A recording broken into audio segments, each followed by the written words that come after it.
Hey, what's up to all my Luscious fans? Steve Alicious here. The iPhone SE, or at least a portion of the Apple event covering the iPhone SE for 2022 has concluded.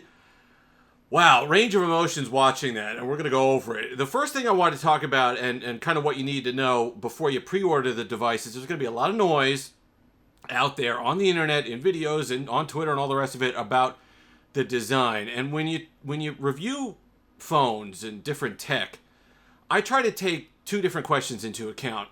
Number one, is it meant for me? If the answer is yes, then have at it. Use it. Expect what you'd normally expect out of a device, or what I normally expect out of a device. If the answer is no, am I able to put myself in the shoes of the person who it is meant for? And if the answer is yes to that, then go ahead and look at it from that angle, because you can't just look at the outdated design, which you see a lot of on Twitter, and just poo-poo the device and kind of make fun of the people who would be looking for such a device. Because there are a lot of people who want that design and even some who need that design. It's not just, it's great as a starter iPhone. If you're a young kid or something like that, you just want to get into that Apple ecosystem because there is value there. If your friends all have iPhones, you want to use iMessage or whatever it happens to be, that's a great price point to start at.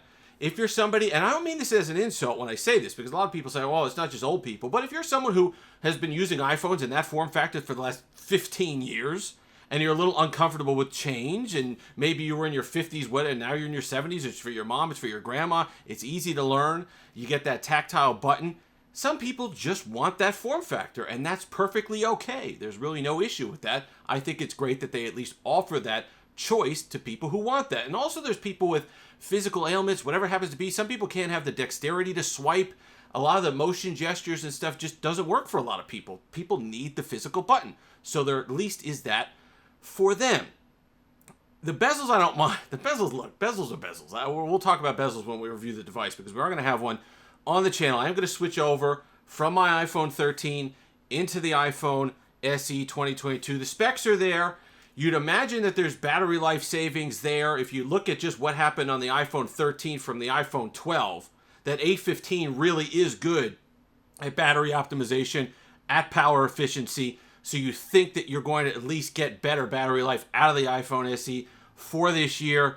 The power, the camera stuff is worth a lot of money. People jump up and down at wow, Pixel 4a at $449 or whatever it is. And you get that camera and you get all the rest of it. Well, okay, well, this is the Apple equivalent. You get that camera and you get the computational photography at this price point.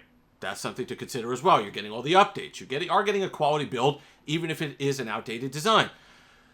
Now, I really thought they were going to come in the threes.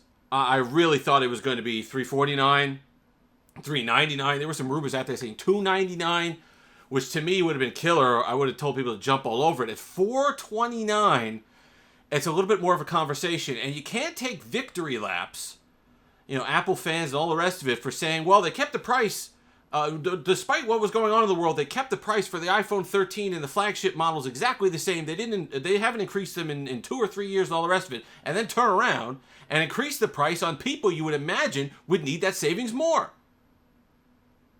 If you're spending $399 on a phone, that $30 makes more of a difference to you than, say, if it was $130 on the iPhone 13 Pro. Really odd choice to raise the price on the people who you think those dollars matter to a little bit more. Especially going on, money's tight, the economy's weird, energy costs are through the roof. People are looking to save money. This is your entry point device. To come in at $429 really was a head scratcher. And it makes it more of a conversation because you're looking at, well, iPhone 11, all of a sudden. iPhone 11 Pro becomes part of the conversation if you could get it Amazon renewed, $380 something. Then all of a sudden you're looking, well, what am I trading off in terms of battery life? What am I trading off in terms of camera performance? What am I trading off in terms of support, whether it's the OS support for those extra couple of years? Camera, in fact, you only still got the single lens on the iPhone SE. Is it worth it perhaps worth it? You'd be paying a little bit less to go to an iPhone 11, pick up an extra lens. So it's interesting for sure. The device has a place. So that's the odd part about this. This is like a tale of two videos here. I want to support the device because it absolutely has a place for people who need it. There is a market for an entry-level iPhone into the ecosystem that serves a large consumer base. It's not just people who want a cheaper iPhone. It's younger people, it's older people, it's people with disabilities. It's a whole range of people who want that form factor and that design. I think they know that. That's why they release it. The specs are there, even if the design isn't there. The A15 is plenty impressive. I can tell you using the iPhone 13 Pro, and the battery savings are great. The performance is there. The screen, okay. You live with the screen. You live with the bezels. The camera's excellent. It's just that price. Does it become worth it at $429? Well, we're going to find out. We're going to have it here. We're going to pre-order Friday. Have it here next week. Switch to it. Put it through its paces. But don't shy away from it just because a lot of people are trying to shame you into, can they do extra with the... Every phone manufacturer, for the price that they charge, could do more than they already do, especially when it comes to Apple. Could they do more with the design? Could they do more with the specs? Put a better screen in there? Sure. But even with the iPhone 13, with the iPhone 12, it's the same every year. Apple is always coming in a little short with what you'd expect and what you think they could do.